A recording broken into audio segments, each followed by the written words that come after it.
Hey, how's it going, everyone? Welcome back to Let's Play Darksiders. Today we start the Ashlands, and this is kind of an unfun dungeon. It doesn't have any of the good level design that we saw in the last two. It's full of really bland puzzles, most of which consist of trying to find ways to use the chronospheres so we can cross tiny sand dunes and not get eaten by sandworms.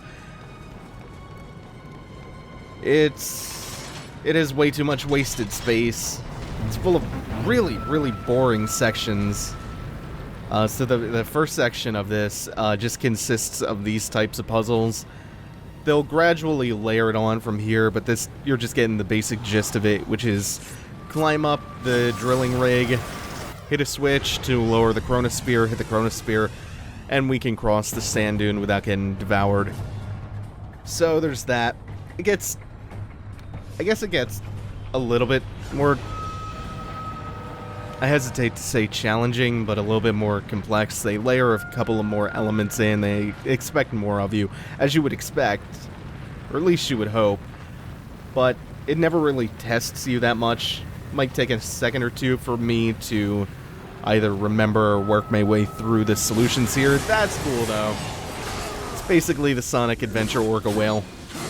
You occasionally get a nice set piece like that. You. Wonder if I can feed them to the sandworms and try knocking them off. Like so.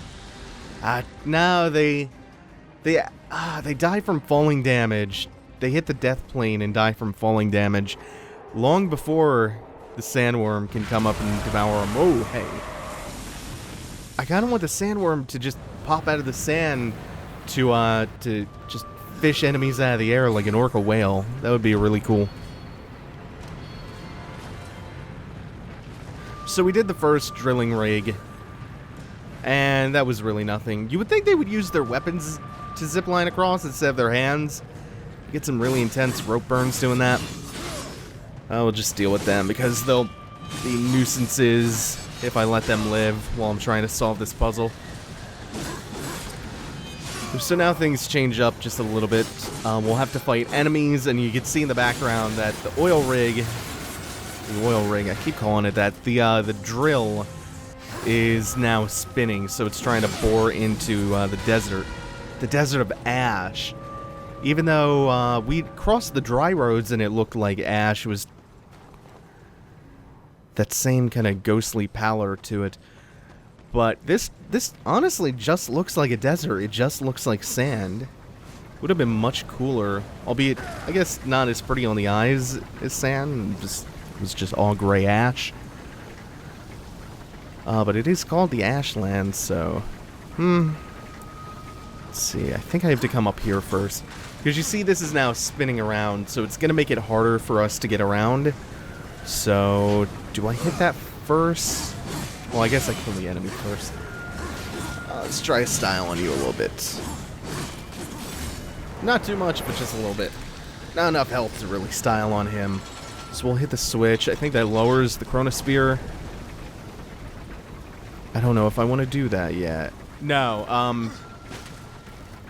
oh, come on, drop down. I think for the next one of these, I don't want to drop it down right away. But we can hit the chronosphere, that'll slow time down. I don't think that hit.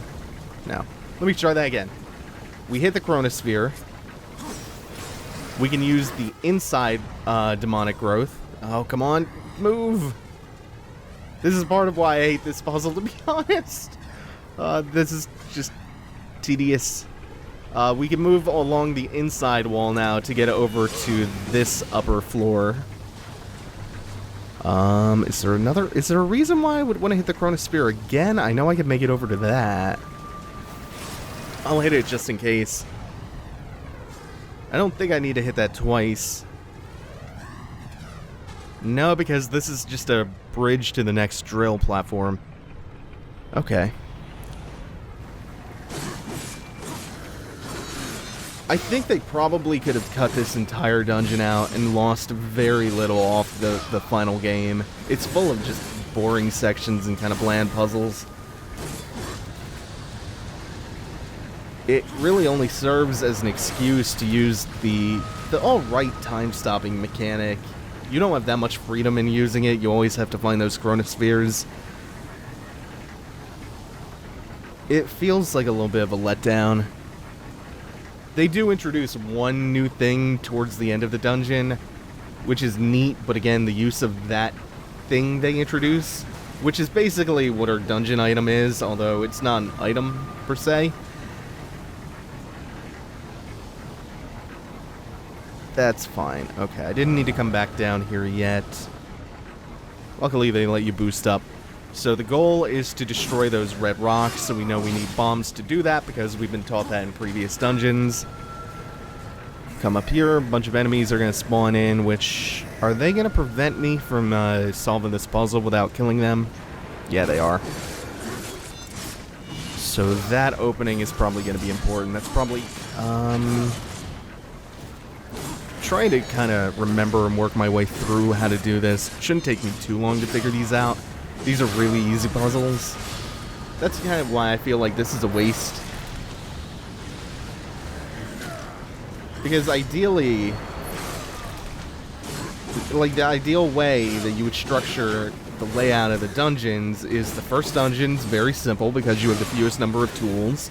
So you just have real basic mechanics like block pushing and stuff like that.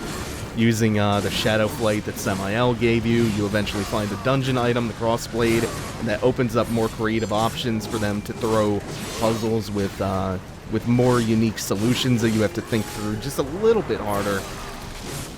But it still just consists of like crossblade and basic mechanics and whatever few tools you have so far. Like in Dungeon 1, all you have is a hammer, so all the puzzles that they throw at you have to be about nails. But by Dungeon 2, your tool belt's a little bit bigger, it's expanded a little bit more, so the puzzle solutions that they can throw at you can be a little bit more complicated. They can layer on the challenge a little bit more. And it's a really obvious curve to follow from dungeon to dungeon. Every dungeon should be just a little bit more complicated than the last, because you have so many more tools at your disposal. But the Ashlands feels like it drops the ball a little bit. You're still using a little bit of the basic mechanics you learned about from before. You're still using the bombs. You still have to float all over the place with Shadow Flight. You're still using the crossblade technically to activate the chronospheres. I just realized I need this up here. And then I need to pick the bomb up and go back down to the lower floor. That's why I had to kill all the enemies to drop the portal. Because I need to be down here so I can destroy the red rocks. I see. I see what I have to do here now. So they're not entirely awful puzzles, but they don't test you enough. And this is, to be honest, one of the more complicated puzzle sections of the game. Not the game, sorry, of the dungeon. And it's not all there. Doesn't make you think all that hard. So we hit the chronosphere, and we do another one of these. Hopefully I have a little bit more luck on this one. You just bolt across the ceiling. That's nice, at least. And then there should be... Is there one more or two more? There's a chest over here, which looks important. I don't think there's anything actually that important in there. There's just a life essence. You can go through this game, even on Apocalyptic, and totally forget those consumable items exist. Like the life essence, that's just a health potion. There's one to refill your rage, there's, I think, one to refill your wrath. I've played through this on Apocalyptic twice, I never used any. And that's not, like, supposed to be a humble brag, it's just... The game doesn't really push you to your limits that much that you would require that. Oh, I still haven't shut that drill off. So there is a... I was even near that hitbox. Okay, so I have to go back up again. This shouldn't be too bad, though. Let's see, I'm gonna hit this chronosphere now. And we can make our way up to, I think this one's finally the final drilling platform. Oh, shit. This doesn't control very smoothly.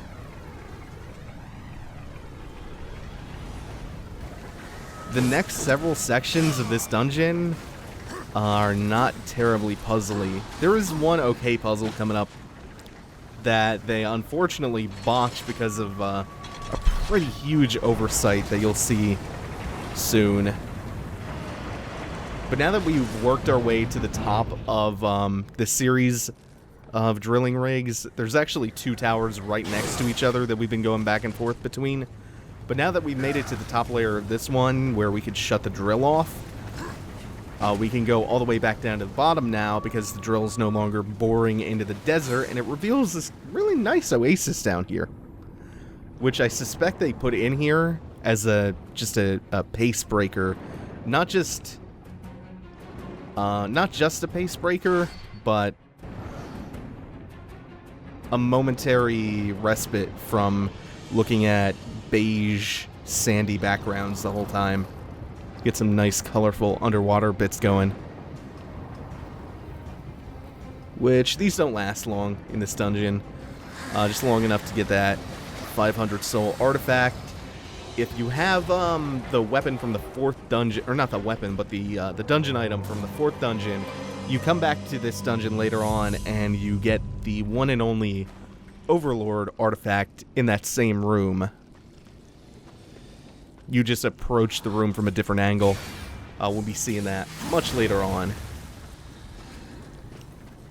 So we break those blue crystals with the Tremor Gauntlet we got in the 2nd dungeon. So they're at least trying to make an effort to make you utilize your entire tool set here. I don't think it works that well, but they do accomplish it to some extent. It's not that they don't make you use all of the tools that you've acquired so far, it's that they don't make the puzzle solutions very creative here. They don't make you think about how you're supposed to be using the tools that you've acquired so far, and that you've been using for a really long time now, to be fair. Over there is a very unique artifact, or not an artifact, it's an enhancement. It's one of 4 legendary enhancements, but again, we need the dungeon item from dungeon number 4, which you can see is pretty clearly a hookshot. Not to spoil that, but we've been seeing those hookshot points all over the place, and it's like visually they can't be much more obvious about the hookshot thing. And we get the return of this mechanic, which I think is nice. I did point out, I think in the last episode, that I think this is smart. So I do like that. There's occasionally little hints of decent puzzle design in this dungeon. I just think it's a weaker one. So we activate the chronosphere there, so that... Oh, it's not that cave. I think I wasted a little bit of time trying to get over here. But you see there's 2 green puddles side by side here.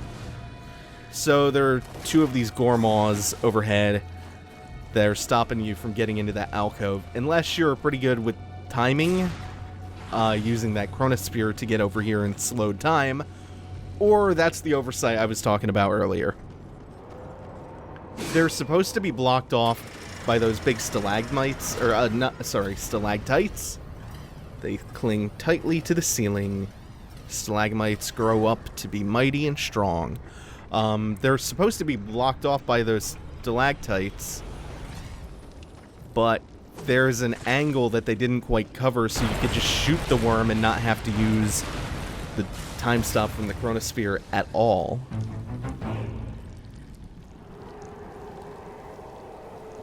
And in this room, we get to throw bombs over at the rocks on the ceiling. They fell down, created a platform for us. Now we can stop time once again without getting devoured by a Gormaw, and climb up onto our newly created platform so we can exit the tunnel. Or I could fall down. I guess I could do that too. That seems like a reasonable decision for me to make, to fall down. Alright, we're out of here. We got a little bit more swimming, too. get to enjoy some nice blues before we go back out into sandy beige town. The more I think about it, the more I guess that the reason that it's just a straight up sandy beige desert instead of being coated in like what is visibly ash, gray ash, like you would be led to believe by the name Ashlands, the more I think about it, it probably has something to do with the fact that they didn't want it, they wanted it to be visually distinct from the next dungeon, because the next dungeon, the main color palette of it, if I remember right, is silver and gray. And maybe like really, really washed out shades of like light blue. So I guess if this was really ash colored, it would be too visually similar to the next dungeon. It might get a little bit boring from that perspective. Maybe that's why they did it. Ooh, I got all of them. Nice. I don't like you guys. I like the wraiths even less, but this is a really chaotic room. So there's just so many enemies here. I'm trying to crowd control as best I can. I probably should be using counterattack a little bit more effectively. It'd probably do me more good than not at all. But we do have Wrath. So, didn't guard in time, but I at least blocked most of the damage. You have to die. And we'll execute you too. No health back from the wraiths. Right, gotta remember that. And now there's just you. I believe this is a new enemy type, or a new variation of an enemy type, which we won't really be seeing much of what he's about yet. He'll show back up later in the dungeon, but there's just way too much here, so Chaos Form, use it or lose it. Use it or waste it. And it's just you. You are the sole survivor. Were the sole survivor. Rest in peace.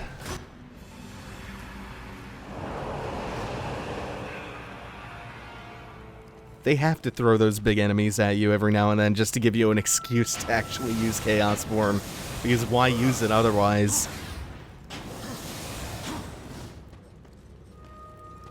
Makes you question the design of Chaos Form, actually. It's one of the least useful devil triggers at times. Nice thing about it, though, is you can cancel the animation early, I think, or the effect early. And it'll penalize you by draining a little bit of your extra meter, like a little extra of your Chaos Form meter, but it won't drain it completely if you cancel Chaos Form early. And we're just gonna home run swing and use the horn to blow all them off the bridge. We do not feel like fighting them. Coming up is an especially shitty section of the dungeon, I believe. It's right after this tunnel. So we've established I don't know anything about Dune, except what I've absorbed via, like, pop cultural osmosis. But, between recording the last episode and this one, I watched a documentary about a guy named Alejandro Jodorowsky, who wanted to make his vision of Dune into a movie in the 70s, and the documentary is some ride. This guy it talks reverently about filmmaking and Dune itself, and he talks about his vision for it like a prophet. In fact, I think he calls himself a prophet a couple of times. He assembled like this Bible of concept art, the script, like detailed storyboards, 3,000 pictures of storyboards of every camera shot, every line of dialogue. This whole film technically exists as a really rough, epic comic book, kinda. And people in the film, people in the documentary, I mean, are talking about it like it was gonna be this Hollywood-altering avant-garde masterpiece if it ever actually came to fruition. And they go into, like, Jodorowsky's history and how he made this wild, intense film that debuted at a Mexican film festival. and it was so intense that it incited riots. And the riots were so bad that the Mexican government banned his film. And I'm listening to all of this, and he seems like such a bizarre but like earnest and passionate guy, and it all sounds like the guy who directed El Topo. And 5 minutes later, they start talking about El Topo. Jodorowsky, the director of El Topo, almost made a Dune movie in the 70s. That's nuts. El Topo makes Eraserhead look like You've Got Mail or something. It's a movie that you really have to see. It's bizarre and experimental and really, really good if you're into that kind of thing.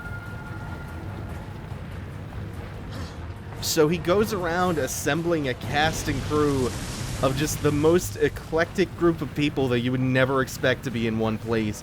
And he recruits, like, these are the stars of the movie. He recruits Salvador Dali, David Carradine, Orson Welles, Mick Jagger. Those are, like, his stars. He gets H.R. Geiger on board, the guy who did the effects for John Carpenter's Dark Star. All of these people.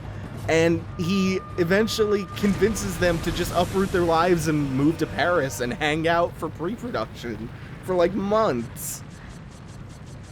And there's such a cultish atmosphere in the way that they present this story about him.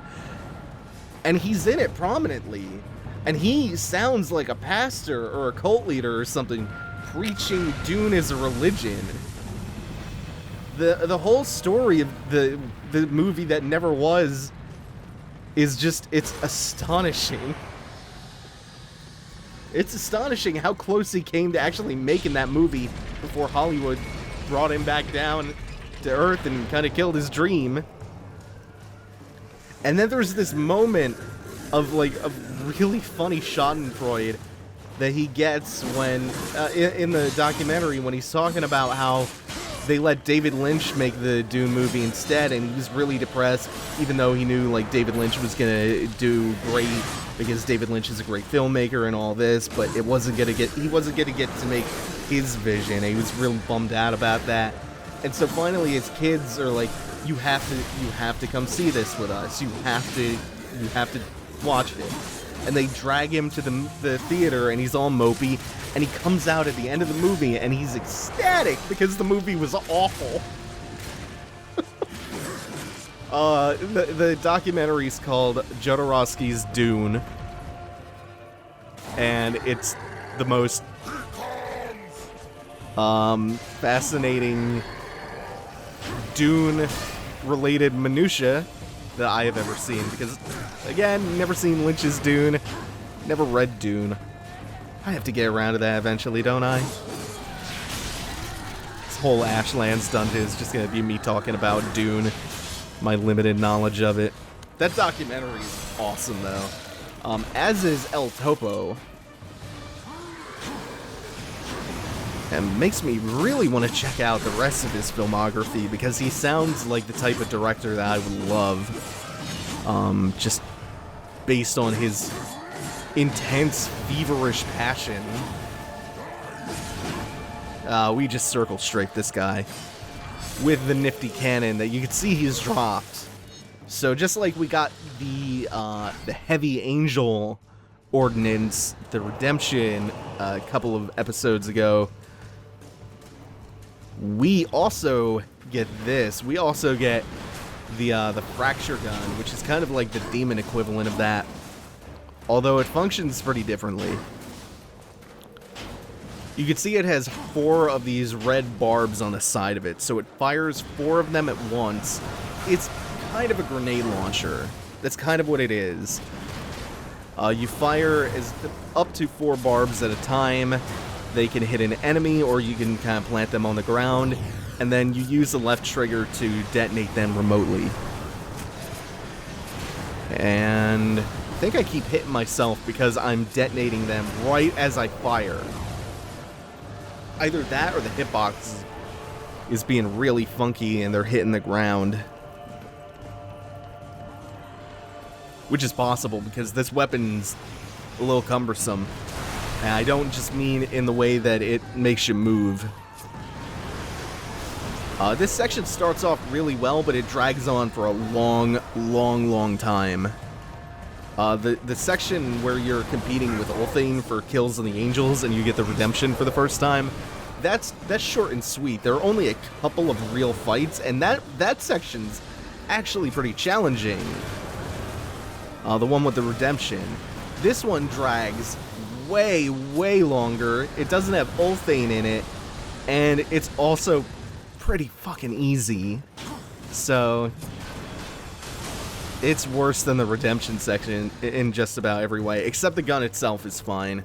I like this gun. The design of it is the most like 90s Spawn inspired looking thing. It's just cool. I unironically miss that. Maybe not the self-seriousness of it, but I just miss that style. That, like, unabashedly 90s style. Ooh, he is an AoE. Right. But I don't need to fight him. There are going to be a bunch of minions climbing over the edge of the cliff out of nowhere. So we gotta watch them. Head towards the chest and maybe try to corner myself. Get a little bit of a better angle on them. And that's... oh no, that's gonna blow a couple of them off the cliff. Ooh. I lost my position because I wasn't fast enough. Now I have to back up. Maybe I can get back. Oh no, I hit myself! Stop running into me. This is the danger of aiming at the ground instead of trying to hit them directly. But I'm not a big fan of the way things aim in this anyway, so... ooh, more of you. More. I think he just hit his friend. Right, friendly fire is a thing. Alright, you, both of you.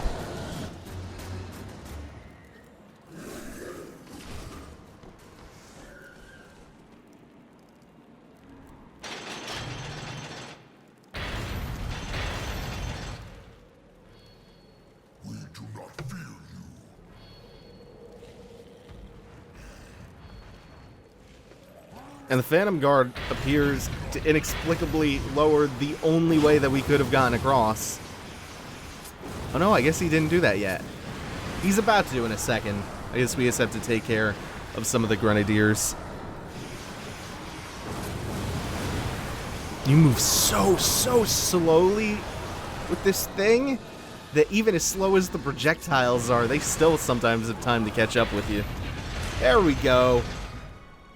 I don't know why he did that. Maybe he's trying to defect. We would be shit out of luck without him. He's done us a huge favor. And now we have a big choke point, so this is easy. Huge choke point. Love sending him flying over the edge like that. Oh, this grenade launcher reminds me that one of the weapons that... one of the dungeon items used to be... kind of like it was a grenade almost, but it was a grenade where you could control the trajectory of it. The way I understand it, you could control the trajectory of it like the sniper rifle in Singularity, which sounds really cool. Or the beetle in Skyward Sword, which less cool than the sniper bullets in Singularity, but it's the same idea. I don't know how that would have worked out, though. But that was ultimately cut. Oop. Shit. Oh, this has a melee! I totally forgot this has a melee! That probably would have helped out before, when I was getting surrounded. It's not very fast, but I guess it's a quick get off me. Ah, this is alright. Overstays its welcome a bit. Let's get up here. Oh! No! Shit, where is that gonna start me? Oh, right there. Wait, no. Oh, it just starts me across the bridge. Well, with every enemy spawned in. Is this just like a gauntlet, an infinite wave of enemies? Or did every enemy respawn? That's the question. Damn, I sure am good at making easy things look hard sometimes. I have been telling this joke since probably the inception of the channel, but I feel like I have this incredible knack for making really easy things look difficult, and occasionally making really difficult things look easy. It's uncanny. Okay, you are gone into a million gory pieces. Oh, there are more coming. Yeah, I guess they are infinitely spawning. It sucks that they start you that far back. You move way too slowly. Hey, guys. Oh, you got close. Get off of me. And that should do the trick. No! 2 is not enough to blow them up. You can see the missiles take a little bit to recharge.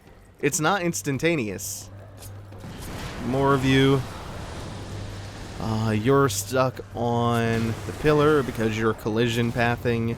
It's not the best. And I might as well get this health chest. Wait, nope. Those diamond-shaped, fiery objects appear to be some kind of bomb.